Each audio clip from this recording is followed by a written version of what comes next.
প্লেনে উঠেছি, দিল্লি যাচ্ছি। ঘন্টার রাস্তা। ভেবেছিলাম চুপচাপ বসে বই পড়ব একটু, আর মাঝপথে একটুখানি চোখও বুঝব। ঠিক টেক অফের আগে দেখি প্লেনের দরজা খোলা হলো, আর একদল ভারতীয় জওয়ান উঠে এলো। 10 জন মতো। আমার চারপাশের সিটগুলোয় বসে পড়ল একে একে। মুখগুলো কেমন শান্ত, গম্ভীর। পাশে বসা এক জওয়ানকে জিজ্ঞেস করলাম, কোথায় যাচ্ছেন আপনারা? সে বলল, আগ্রা। 2 সপ্তাহ ট্রেনিং আছে, তারপর অপারেশন। এইটুকু বলেই চুপ। কী অপারেশন, কোথায়, কিছুই বলল না। বুঝলাম বলার পারমিশন নেই। প্রায় 1 ঘন্টা পেরিয়ে গেছে। অ্যানাউন্সমেন্ট করলেন এয়ার হোস্টেস, আপনাদের খাবার সার্ভ করা হবে, যারা চাইবেন পয়সা দিয়ে কিনে নিতে পারেন। মানিব্যাগ বের করছি, এমন সময় শুনতে পেলাম ওই জওয়ানদের নিজেদের মধ্যে কথা। খাবি? ধুর, এখানে দাম বেশি, নিচে নেমে হোটেলে খাবো। কী যেন হয়ে গেল ভেতরে। চুপচাপ উঠে গিয়ে এয়ার হোস্টেসকে বললাম, ওদের সবার খাবারের দাম আমিই দিচ্ছি, প্লিজ ওদের খাবারটা দিয়ে দিন। মেয়েটার চোখে জল চলে এলো। ফিসফিস করে বলল, স্যার, আমার ভাই কার্গিলে, মনে হচ্ছে আপনি ভাইকেই খাওয়াচ্ছেন। মনটা কেমন যেন হয়ে গেল। সিটে ফিরে এলাম। আধ ঘন্টা কাটতে না কাটতেই ওদের সবার হাতে খাবার পৌঁছে গেল। কিছুটা অবাক হলেন ওনারা। কি ভাবলেন জানি না, খাবার বাক্স খুলে খেতে শুরু করলেন। দেখে বোঝা যাচ্ছিল খুবই ক্ষুধার্ত। আমি নিজের লাঞ্চ শেষ করে টয়লেটের দিকে যাচ্ছি। হঠাৎ এক বৃদ্ধ এগিয়ে এলেন। বললেন, সব দেখেছি, আপনি সত্যিই ভালো মানুষ স্যার।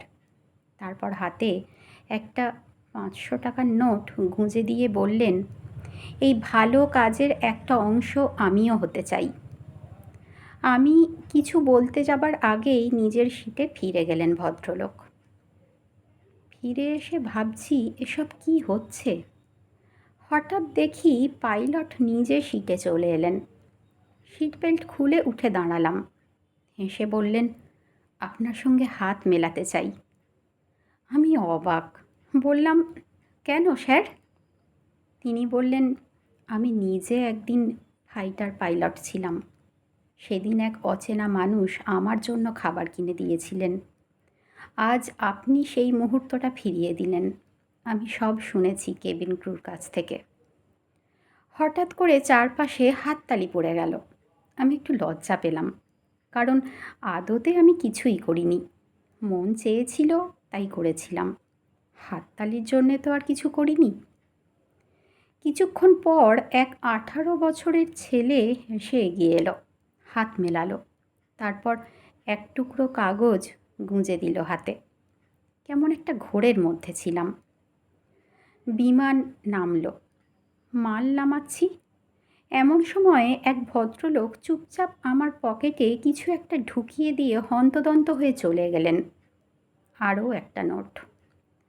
লাগেজ বেল্টের কাছে দেখলাম ওই 10 জন সৈনিক দাঁড়িয়ে আছে লাগেজের অপেক্ষায়। দৌড়ে গেলাম ওদের কাছে। বললাম, এই টাকাগুলো রাখুন, এগুলো কিছু দেশবাসীর ভালোবাসা।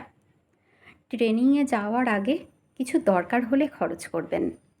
আপনারা আমাদের জন্য যা করেন, এই সামান্য টাকা দিয়ে তার দাম চোকানো যায় না। আপনাদের প্রতি কৃতজ্ঞতা জানাতে এসেছি শুধু। ওরা চুপ করে দাঁড়িয়েছিল, কারো চোখে জল, কেউ বা হাসছিল। এক ফ্লাইট দেশবাসীর ভালোবাসা নিয়ে ওরা এবার এগিয়ে যাবে। গাড়িতে উঠলাম। চোখ বন্ধ করে প্রার্থনা করলাম, ভগবান, এদেরকে ভালো রেখো। এরা তো প্রাণ হাতে করে মৃত্যুর দিকে হেঁটে যায় দেশের জন্য। একজন জওয়ান মানে যেন দেশের নামে লিখে দেওয়া এক একটা খালি চেক। যখন চাইবে তাই দিয়ে দেশের নামে জীবন অবধি তুলে নিতে পারবে দেশবাসী, যেটা ওরা জীবন দিয়েও পূরণ করতে রাজি। আর আমাদের অনেকেই সেটা বুঝতেই চায় না।